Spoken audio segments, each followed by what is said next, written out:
Full disclosure, Lisa Pellegrino's in my book club. Oh, nice. What book are you reading?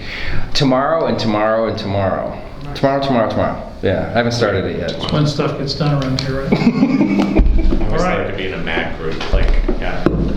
A magazine group? Yeah. Yeah, a New Yorker article. Yeah, exactly. Shouts and Murmurs group. Yeah, it'd be easier. Ready, Brian? Okay, let's get started. Measure 26-240, we're here to talk about the re-up of this measure that was, what, the fourth time, third time? This will be the fifth, right? Fifth This is the time. fourth renewal. Getting old. So if you guys would start, if one of you would just introduce the measure, tell us how much money it is likely to raise and what the money is likely to go for, and anything else you'd like to tell us. Yeah. Well, thank you. Thanks for, And if you'd all introduce yourselves the first time you speak, please, because people will be watching this. okay, Dan Ryan, Portland City Commissioner, and this is the fifth time this will be on the ballot, the fourth renewal. This was some context. This was started by Commissioner Dan Saltzman, his legacy, and I wanted to make sure that I did fumble that. But your direct question is about the rate, and it's how much roughly per year. Yep. And it's the tax rate is the same, first of all, since 2002. And what we're noticing is at 23 million a year. Yeah, that's right. Yep. I had a few numbers crammed in my head, and that's what we've been budgeting for.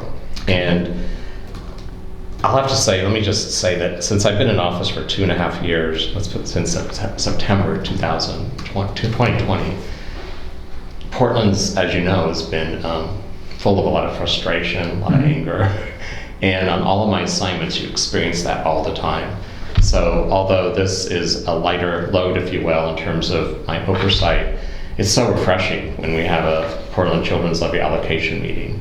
Even during COVID, you would hear these stories of resilience from your organizations. I think of the hunger topic and the fact that school lunches were cut off and the free lunch program, which is such a big deal, and how you all showed up during that time. So it's just this like little aspirin every time we have an allocation meeting. And now that I'm taking on the charge of seeing that we got this on the ballot and that gets renewed, the labor, business, individuals are all very excited about knowing that we need to renew this at this time. So just, if you wouldn't mind, for the benefit of people who are watching this, tell us where the money goes. The money goes to 5 categories that the allocation committee, the oversight committee, distinguishes, and there's always a 5% cap on admin. So people do like the fiscal discipline, they like the consistency of it, and it's early childhood programs, it's hunger relief, which was added, it's mentoring, it's child abuse supports, and also for, did I already say mentoring? Yeah. Foster care. Foster care, yeah, which is really important because it's the group that often doesn't get enough support. And I think for me, it's always why you focus on children and youth, and the key part is youth there, because they don't have obviously the same support systems as people who are outside of the system. And then also there's this ridiculous like cliff at age 18. So it's really important that we have programs that give wraparound support for that. So yeah, I just will say that with COVID, it's been really clear when you look at the data, or the data that comes out of the schools, that there's been a real drop-off there's been big learning loss since COVID. Coming from that space, it was always learning loss that we had in the summer. There was always a slide every summer. So you take that, and it went on for about 1.5 years.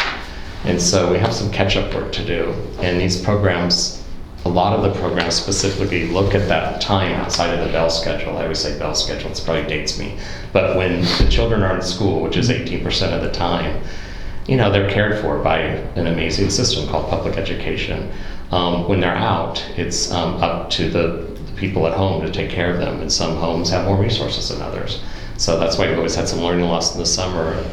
And so these programs really wrap around what we provide at the schools to give the extra learning that they need, that extra attention they need with mentoring during those evenings, weekends, and summers. And so now more than ever, we must renew this and take care of the most precious asset that we have in our city, which is our children and youth. So I'm looking at the most recent annual report, which says that of the roughly $20 million, that 7.8 million went to early childhood. And since the last renewal of this measure, we passed preschool for all. They've gotten way more money than they've yet figured out how to spend. So will we see a different allocation? I know there's an allocation committee, but it seems like that would no longer be an appropriate allocation. Just wondering if you have thoughts on that.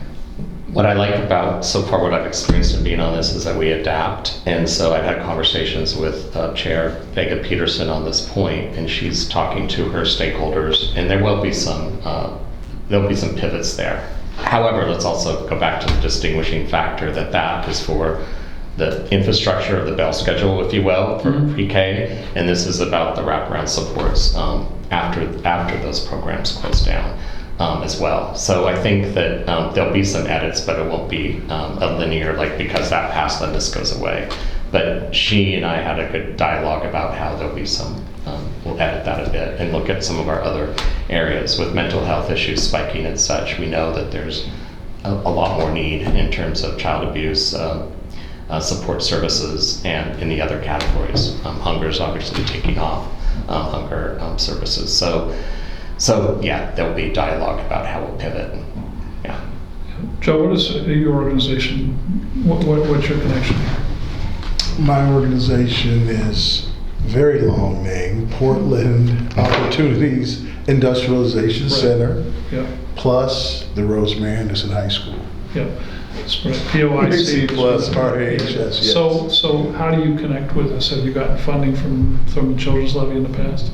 Yes, we've received funding for, not in the very first round.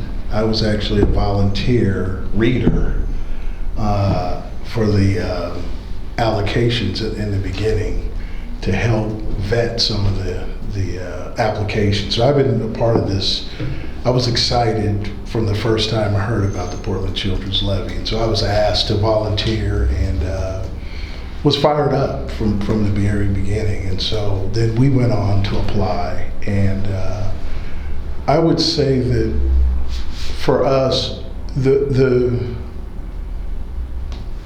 program that's just steps out right off the top would be the mentoring program. As you guys know, we specialize in working with kids and families who've been disconnected from school and other positive activities in their lives. And most of the students that we serve are kids that have not had success in the public school system. And a lot of times they're not involved in any substantial way with extracurricular activities. And so the mentoring program has really given us a structure and a foundation to access people in the community who are interested in spending time with the students that we serve. And I gotta tell you, it is the difference in a lot of cases. I mean, there's a number of really highly effective mentoring programs that we have in our community that have really done a good job of impacting the lives of young people. And so we've tried to adopt, because we are an accredited alternative high school, we have 300 kids that come into our buildings every day. And so the mentoring program has allowed us to connect those adults in our schools with our students. And the fact that the way the funding is set up, that it's multi-year, is critical because this allows these relationships to continue to grow. I mean, our most effective outcomes are with students that have mentors year after year after year after year. And so, again, I like the structure. I like the fact that you can really plan, you can really build, you can make adjustments, and you're supported by not only the back office of PCL, but also the other programs. So the other mentoring programs were able to work with each other to figure out, what works best. So for the 300 students that you have, you get essentially a per day allocation from PPS as an accredited alternative school, right? Yes. So the mentoring money that you get from the children's levy is above and beyond that? Absolutely. So what do you do? Does that allow you to pay a stipend to mentors, or how do you actually use the money? Actually, we use the money for the staff to coordinate the mentors. Okay. So that's a big, anybody who knows about running a mentor program, you want your mentor volunteers to have lots of support Okay. and lots of coordination. And in our particular situation, it takes a lot to ensure that the student and the adult make the connection. Okay. Because we have students who struggle. They're not always at school every day. They're not always just ready to go. I mean, these students, as you guys know, are dealing with things at home that in some cases there's no home. So having this funding to have the staff to be able to coordinate that work is essential. How much money do you get from the program? Yeah, that's a good question. I don't know that. I can look it up, I guess. Yeah. Okay. And how many years have you got? I believe this is for the mentoring program, don't quote me, but I think this may be our third time. Either 2 or 3 times. What happens if you don't get that money next time? If we don't get that money, we'll find the money. So, because it's so important. It would be devastating to the kids and the mentors that we have in place. And if this funding went away, there'd probably be a gap. And that, I hate to say, I mean, I'll just be direct. I mean, that could be life or death in some cases when we're talking about the demographics that we serve. One of the things we had an event, small little event, and we had a young man who came to us when he was 17, and he was sleeping couch surfing, and he got into the program. He talked about it. He got into the program, and now he's 32. And he talked about all the support that he had while in the mentor program beyond high school. And now he is an engineer tech. So he made it through high school. He got an AA degree, and then he got a certificate.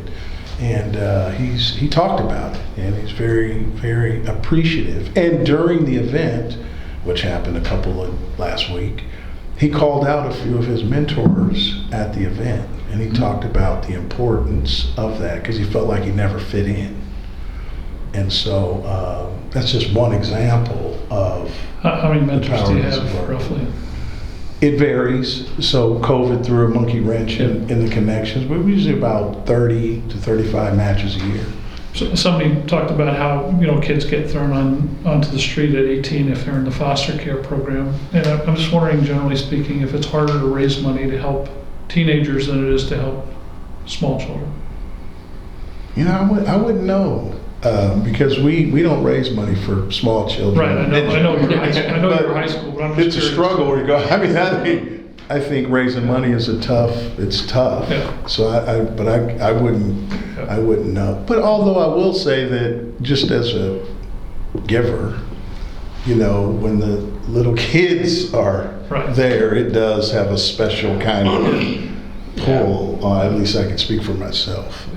When the little kids are I did notice the schools foundation, the elementary schools raised a lot of money, and then there was this middle school slide, and I think it was kind of connected to how middle school kids want their parents to walk them into the school, and then they kind of come back during the rah-rah time of high school. Yeah. That's just what I see. Do you know how long the average relationship is with a mentor and a student? I don't. But I'll say this. All students are eligible, and some students prefer the group mentoring. So we also have group mentoring sessions. One person and a group of how many kids? No, there's groups. So there's groups of kids and then got it. groups of adults. Okay. And so matter of fact, we have a session on Friday over at our Lentz campus. We'll have 5 professionals. You probably know Michael Alexander. He'll be a part of that group. Larry Roper used to be at Oregon State University. Michael Holton, who's with the Blazers. They'll all be at the Lens campus. And matter of fact, there's one more that anyway, they'll all be at the Lens campus, and we'll have about 10 in this particular group. It'll be a young men's group, and then there'll be an exchange and conversation. And in our group mentoring, the mentors offer up their email addresses so our students can reach out if they want to. But some students are more they're less comfortable with the one-on-one, but the group mentoring makes it's more comfortable for them. Yeah. Allie, why are you here? I'm here as a representative of Oregon Food Bank to share about kind of the impact that PCL has had for us. Hunger got added, not this one, but the last one, so a relatively new group. And Oregon Food Bank received funding at that point, so that was 2014. And for us, it was really leaning into what we call our school pantry model, which is just like it sounds, setting up a pantry at a school. The basis of that model was to feed children, but also feed their families, because there's great programs like lunch and after-school snack and weekend backpacks, but those are really aimed at the one child. And so the school pantry model is really about feeding the family, because we know that, money is limited or food is limited, like parents might skip meals, or older siblings are going to bring home extra snacks that they get at school to share with the younger ones that might not be enrolled in school yet. So how many schools are you in? In Portland area, we're in 20 schools, and then we also operate a summer-specific program in the parks. And I assume that's not just PPS, right? You're in all No, all the districts. we're in PPS, David Douglas, Centennial, Gresham Barlow.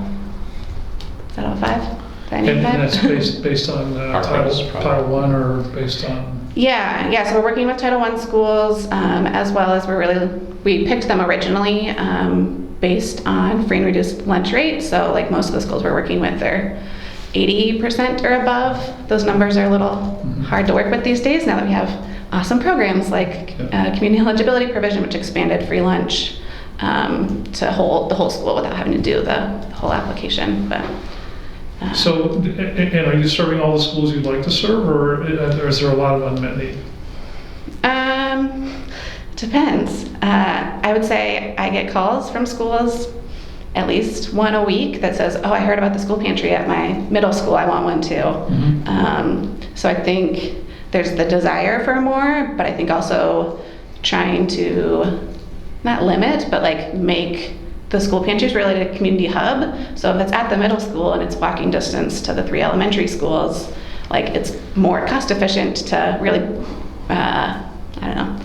put all the resources in one spot to make a really wonderfully well-resourced, and all the refrigerators and culturally specific foods that you might want in one space, and then inviting community members to come to that. So you send trucks from the Columbia, the 33rd Avenue headquarters to 20 different schools every day? Yeah, and not every day. So most of them operate once a week for like a couple hours. Most of them are in the evenings at late afternoon time for that like after school getting out, or some program getting out. And are really some of our more accessible programs just in general, because they operate in that kind of after work, after school time, whereas like, the pantry that's open from 11 to 2 on a Wednesday is not great for working families. And do they all dispense all the food you send to all the schools? Sorry, ask that again. Is all the food that you send to the schools taken or consumed?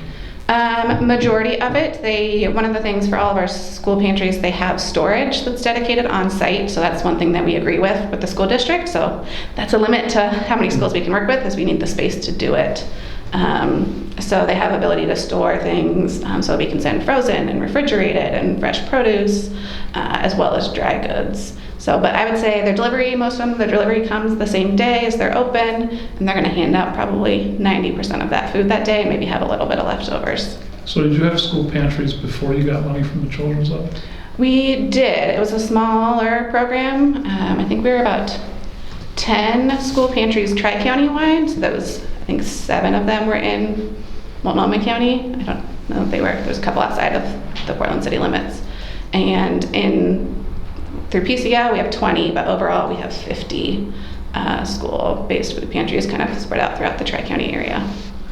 And are there any other, so there's like a Mormon food pantry, or there are a few other food pantries around. Do any of them compare in size to yours or no?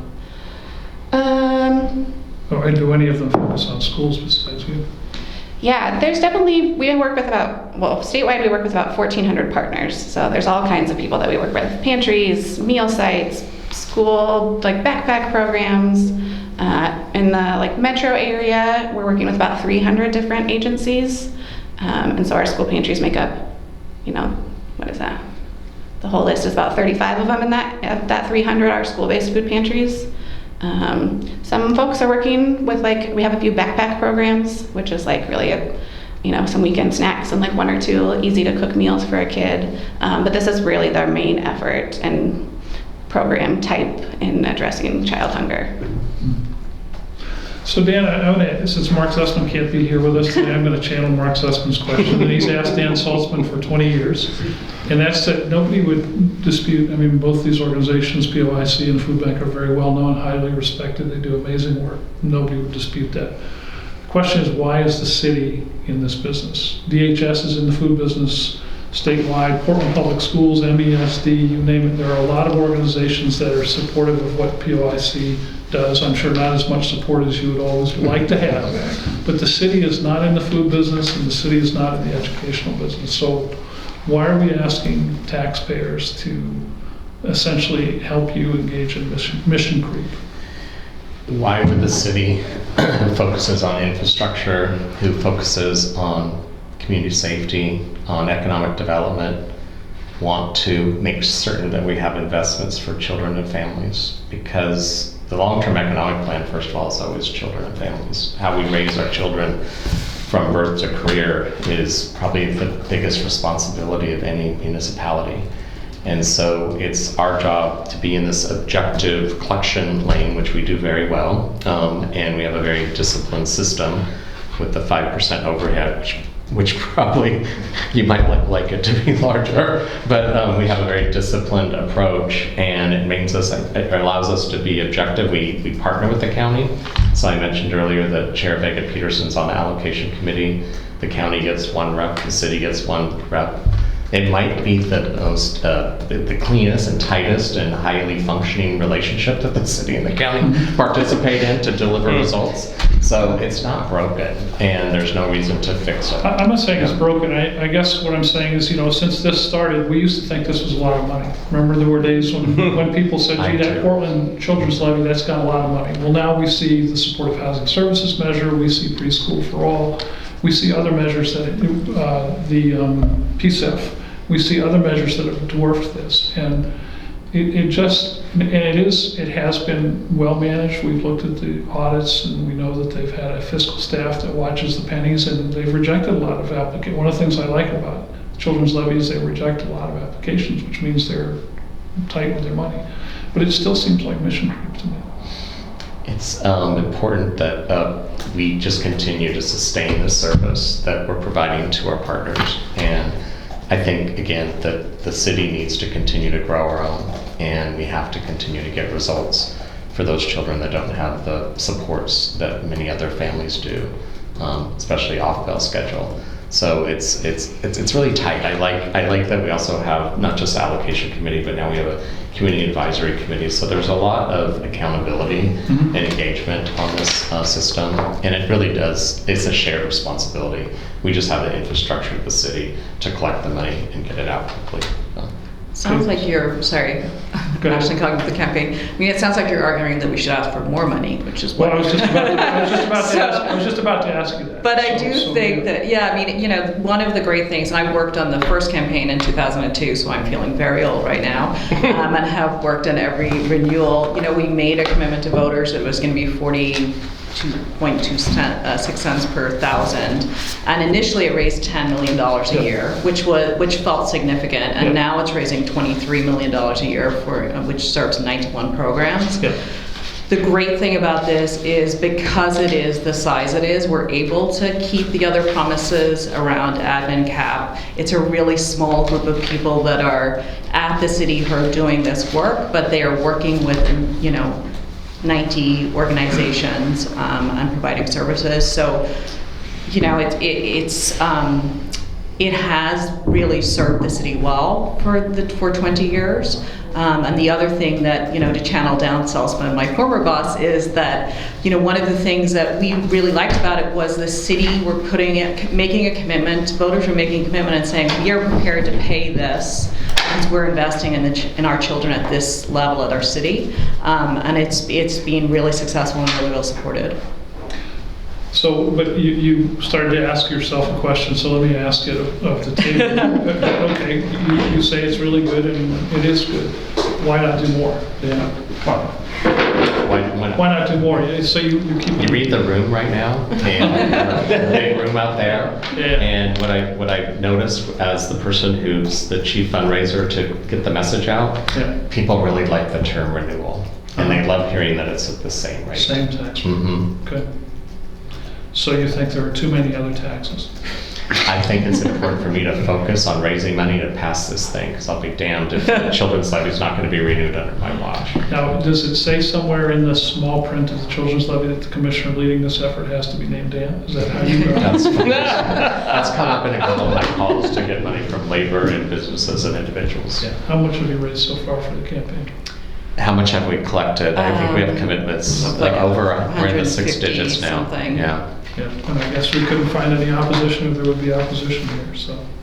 No, I mean, last time we passed by 83%, so we're hopeful that we will get a similar support. One of the reasons that we do run a campaign every time, though, is people don't know enough about the work that the Children's Levy does, and it's a great opportunity to talk to them about this investment. Yeah.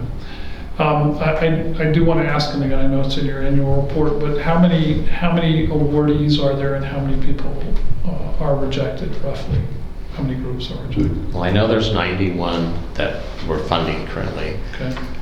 The staff, I don't know the number on how many have been rejected. Okay. Yeah. All right. And I know we started a small grants program that has allowed us to bring in some emerging organizations that often partner with the larger organizations. Okay. What haven't we asked you that you would like us to know?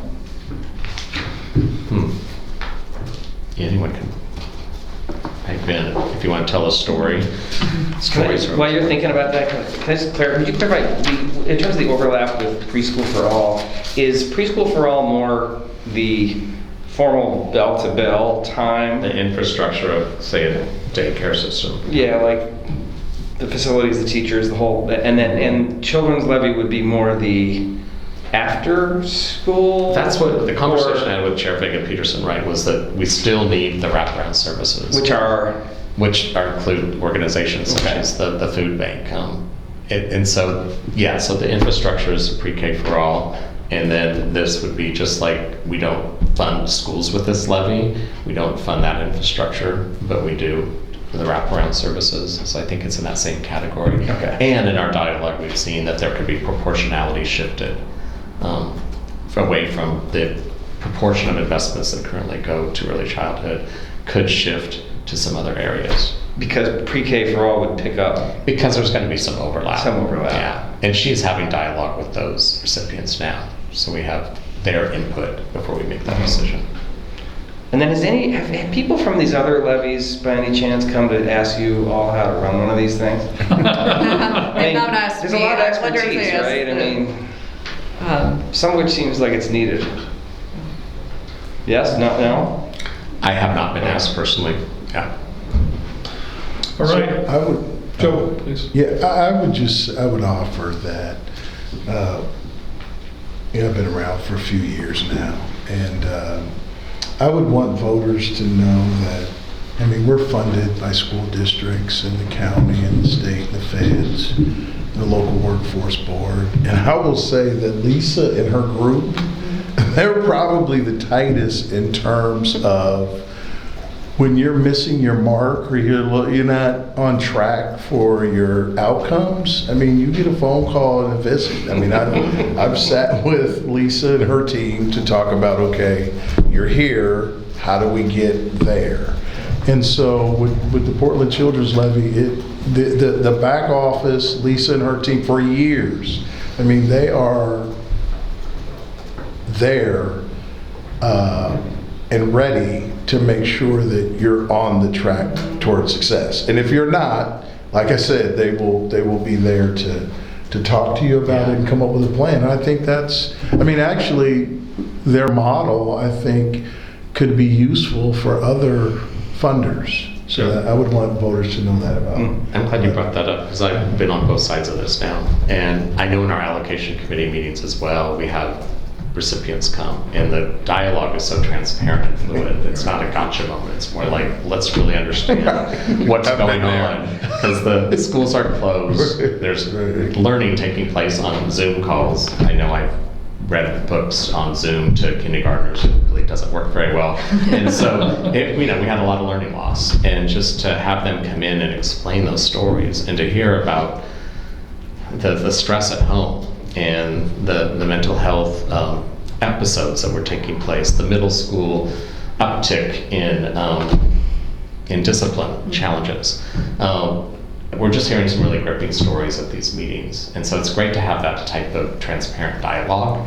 And I think oftentimes when you have investors, it's like there's a wall up. But I feel like this one's very open, transparent. Here's the information. Here's the dialogue that we have at each meeting every quarter. And I think that's important. And I would just, for me, I just want to reiterate the importance of this renewal. I say renewal a lot when I'm trying to get people to get money to this. Coming after this lockdown of COVID, it's just really apparent to people that we're at the risk of having some children that really are going to be scarred from this for a long time. And if we don't renew this now and all of us work together as a community to be there for our kids, then what kind of city are we? I mean, we're a city that's looking for some wins, and we gotta renew this and be there for our children and youth. All right, on that note, thank you. This has been really helpful. Thank you all for coming in. Thank you. Thank you. Thank you for having us. Good stuff. What do you do? Your